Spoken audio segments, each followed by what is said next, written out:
Assalamualaikum warahmatullahi wabarakatuh. Selamat pagi, selamat siang, selamat sore, serta selamat malam, Ibu Maya Frisilia selaku dosen pengampu mata kuliah perancangan jalan tol. Saya Muhammad Yasin Adrian dari kelas 3 TPJJ 2 izin melanjutkan pemaparan materi terkait kerangka pendanaan. Kerangka pendanaan. Kerangka pendanaan itu sendiri adalah suatu rencana terstruktur untuk menentukan dan mengalokasikan sumber-sumber pendanaan guna membiayai program atau proyek pembangunan, baik di sektor publik maupun swasta. Secara umum, kerangka ini menguraikan kapasitas keuangan suatu entitas untuk mendukung pembiayaan belanja dengan perhatian khusus pada penggunaan dana dari berbagai sumber seperti pajak, aset daerah, dan alokasi, hingga instrumen pendanaan berkelanjutan, serta menguraikan penggunaan dana secara rinci sesuai dengan tujuan dan standar yang berlaku. Kemudian ada tujuan kerangka pendanaan. Yang pertama untuk menilai kapasitas keuangan. Bisa mengetahui secara real kemampuan keuangan suatu daerah atau organisasi dalam membiayai program dalam periode waktu tertentu. Tujuan yang kedua ada memandu pengalokasian dana, seperti memberikan pedoman dalam mengalokasikan dana dari berbagai sumber kepada pos belanja dan program yang relevan.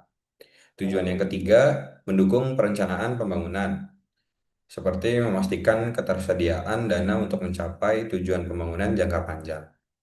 Tujuan yang keempat, untuk memenuhi standar yang berlaku, seperti memastikan semua proses pendanaan sesuai dengan standar dan regulasi, seperti Peraturan Otoritas Jasa Keuangan atau OJK. Unsur-unsur penting dalam kerangka pendanaan. Yang pertama ada sumber pendanaan, yaitu penerimaan pajak dan retribusi, dialokasikan untuk layanan yang terkait langsung dengan pemungutan retribusi. Kemudian ada pendapatan aset daerah, dialokasikan untuk meningkatkan kapasitas dan menghasilkan pengembalian investasi terbaik. Kemudian ada DAU atau dana alokasi umum, diprioritaskan untuk belanja rutin dan pegawai. Selanjutnya ada dana alokasi khusus atau DAK yang dialokasikan sesuai tujuan spesifik dari dana tersebut.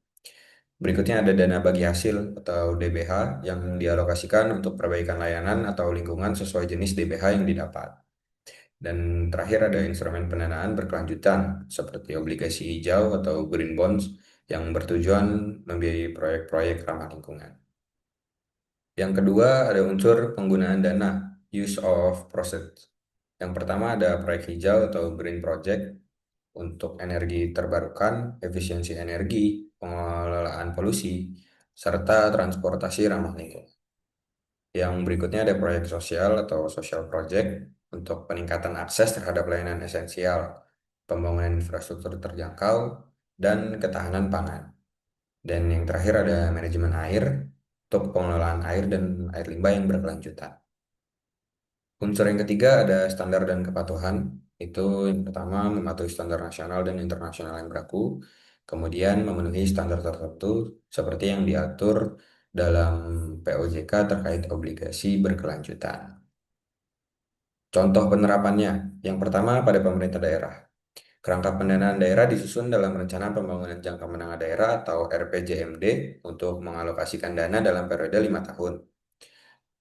Yang contoh penerapan kedua, Badan Usaha Milik Negara atau BUMN. PT SMI Persero memiliki kerangka kerja pendanaan berkelanjutan untuk menghimpun dana melalui instrumen pendanaan tematik guna membiayai proyek-proyek berkelanjutan. Mungkin cukup sekian pemaparan materi kali ini. Kurang lebihnya mohon maaf. Assalamualaikum warahmatullahi wabarakatuh.